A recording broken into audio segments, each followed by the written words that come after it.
ایک جو مجھے اہم واقعہ اسراء کا بیان کرنا ہے وہ واقعہ یہ ہے کہ اللہ کے رسول صلی اللہ علیہ وسلم جب بیت المقدس کے قریب پہنچے تو حضور نے بہت ہی بہترین خوشبو محسوس کی.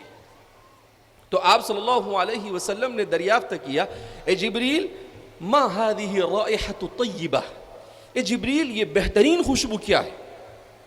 ہماری مائیں اور ہماری بہنیں خاص طور پر اس کو سنیں. حضرت جبریل علیہ السلام نے کہا کہ محمد عربی صلی اللہ علیہ وسلم یہ خوشبو آ رہی ہے ماشطۃ بنت فرعون کی قبر سے خوشبو آ رہی ہے. یہ کون ہے ماشطۃ بنت فرعون؟ یہ ایک عورت تھی جو فرعون کی بیٹی کے سر پر کنگا کیا کرتی تھی. وہ فرعون کی بیٹی کے سر پر کنگا کر رہی تھی کہ اس کے ہاتھ سے کنگا گر گیا اور اس عورت نے اسے اٹھایا، بسم اللہ بول کر اٹھایا. تو یہ فرعون کی بیٹی کہتی ہے کہ یہ کون سا تمہارا نیا معبود ہے جس کو تم پکار رہے ہو؟ کیونکہ فرعون دعویٰ کرتا تھا انا ربکم الاعلی، میں تمہارا سب سے بڑا رب ہوں. تو کہا کہ بھئی وہ اللہ تو میرا بھی رب ہے، تیرا بھی رب ہے اور فرعون کا بھی رب ہے. تو کہا کہ میں اپنے باپ سے جا کر کہوں گی کہ وہ تمہیں چھوڑ کر کسی اور رب کی عبادت کرتا ہے. کہا جا کر کہہ دے، کوئی حرج نہیں. وہ مومنہ تھی، حضرت موسیٰ علیہ السلام پر ایمان لا چکی تھی. اس بیٹی نے جا کر اپنے باپ کو خبر دی. وہ آگ بگولا ہو گیا کہ میرے محل میں یہ مومن عورت کیسے آ گئی. اس نے کہا کہ اس کو میرے دربار میں لایا جائے. اس کو لایا گیا، اس عورت کو، اور کھولتا ہوا تیل رکھا گیا.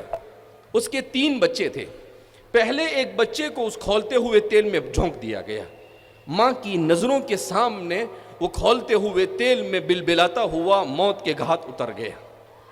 دوسرے بچے کو لایا گیا، اس کے ساتھ بھی ایسے ہی کیا گیا. یہ خود رسول اللہ صلی اللہ علیہ وسلم نے بیان کیا ہے.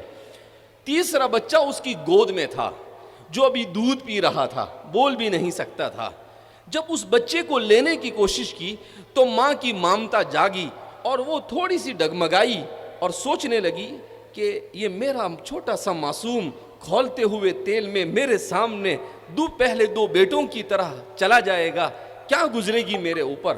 وہ سوچ رہی تھی کہ اللہ نے اس بچے کو قوت گویائی عطا کی اور اس بچے نے کہا اصبری، اے میری ماں صبر کر، کوئی بات نہیں، اس عذاب کو برداشت کر لے، مگر ہمیشہ ہمیشہ اللہ کے عذاب سے اپنے آپ کو بچا لے.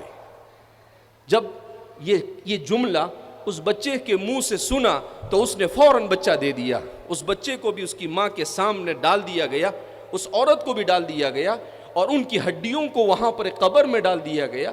اب سر میں کنگا کرنے والی ایک معمولی سی عورت، مگر ایمان پر اپنے اور اپنے خاندان کو نچھاور کیا. کیسی فضیلت عطا فرمائی کہ انسانوں میں سب سے افضل ترین انسان سب سے افضل ترین سفر کر رہے ہیں، سب سے افضل ترین فرشتے کے ساتھ سب سے افضل ترین سواری پر سفر کر رہے ہیں اور اس قبر سے خوشبو ان کو محسوس ہو رہی ہے. یہ ہے عورت.